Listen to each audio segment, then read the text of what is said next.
Hello friends, स्मार्टो systems की कोरोड्रा series में आपका स्वागत है। इस सेशन में हम इंटरफेस पार्ट को कंटिन्यू करते हुए हम जानकारी लेंगे कौन कौन से और पार्ट्स हैं कोरोड्रा के इंटरफेस में जो इम्पोर्टेंट है और जिनकी जानकारी होना हमें ज़रूरी है।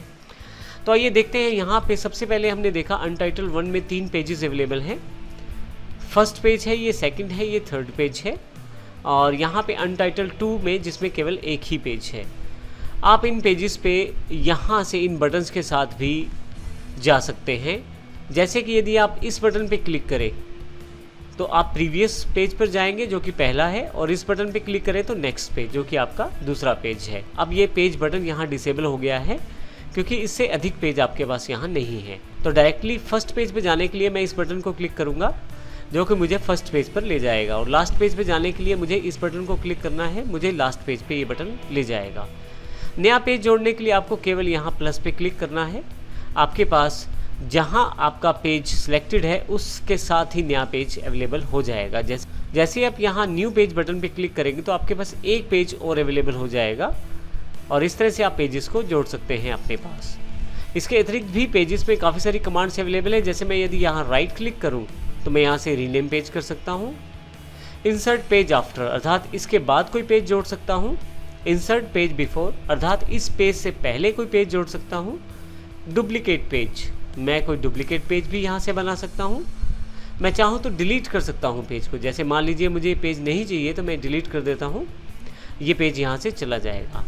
इसी तरह से मैं चाहूँ तो ओरिएंटेशन भी स्विच कर सकता हूँ। उसके लिए मुझे केवल ये स्विच पेज ओरिएंटेशन पे क्लिक करना है।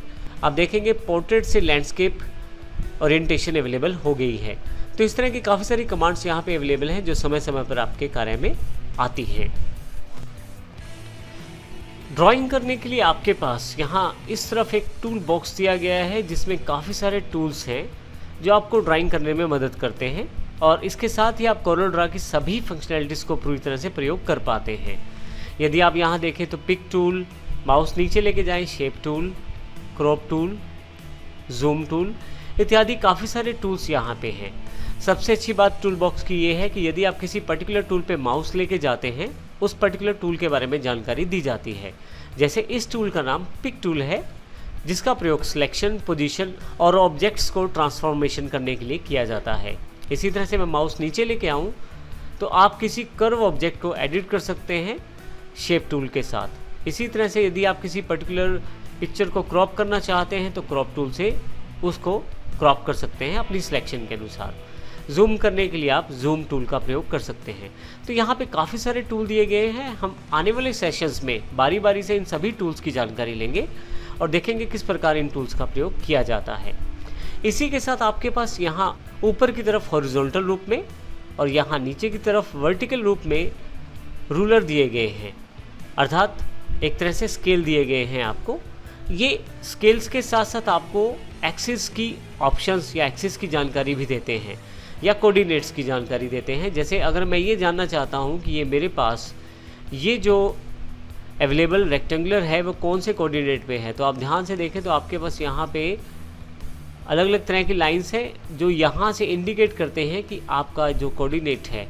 जैसे मैं माउस को यहाँ क्लिक करके मूव करना शुरू करूँ, मैं यहाँ ड्रैग करके रख सकता हूँ और मैं ये देख सकता हूँ 50-50 के कोऑर्डिनेट पे ये ऑब्जेक्ट मेरे पास अवेलेबल है। इसके अतिरिक्त ये ना केवल 50-50 कोऑर्डिनेट की जानकारी देता है बल्कि ये आपको स्केलिंग अर्थात मिलीमीटर्स में ये जो रूलर है कार्य कर रहा है इसकी जानकारी भी देता है। यदि आप यहाँ देखें तो मिलीमीटर्स दिया गया है जो ये जानकारी देता है आपका रूलर इस वक्त मिलीमीटर के साथ कार्य कर रहा है। यदि मैं इसको चेंज करना चाहूँ तो इसको आसानी से चेंज कर सकता हूँ। बाहर कहीं भी क्लिक कीजिए और आप इसको इंचेस में कन्वर्ट कर लीजिए। आप देखेंगे यहाँ पे इंचेस से रिलेटेड यूनिट्स अवेलेबल हो गई हैं और यहाँ इंचेस को दिखाया गया है। इसके अतिरिक्त यदि आप किसी पर्टिकुलर ऑब्जेक्ट से कोऑर्डिनेट शुरू करना चाहते हैं या यूनिट शुरू करना चाहते हैं तो इस पर्टिकुलर बिल्कुल कॉर्नर के पॉइंट पे आ जाएं रूलर के और यहाँ लेफ़्ट क्लिक दबा कर रखें, अंदर की तरफ आएँ। जैसे मैं रेक्टेंगुलर से यूनिट्स को शुरू करना चाहता हूँ तो देखिए शुरू में मैं क्लिक कर देता हूँ इंटरसेक्शन पॉइंट पे। अब आप देखेंगे ज़ीरो जो है वो यहाँ से शुरू हुआ है और इस तरह से यहाँ से भी ज़ीरो शुरू हुआ है। इससे मुझे थोड़ा आसान रहेगा कार्य करते हुए ये देखना कि मेरा जो ऑब्जेक्ट है वो कौन से पर्टिकुलर इंचेस पे अवेलेबल है और उसके अकॉर्डिंग मैं एग्जैक्ट साइज़ भी डिफाइन कर सकता हूँ। दोबारा रीसेट करने के लिए आपको केवल यहाँ पे पेज के पास आना है और आप फिर से 00 कोऑर्डिनेट्स के साथ पेज के शुरू से कार्य शुरू कर सकते हैं।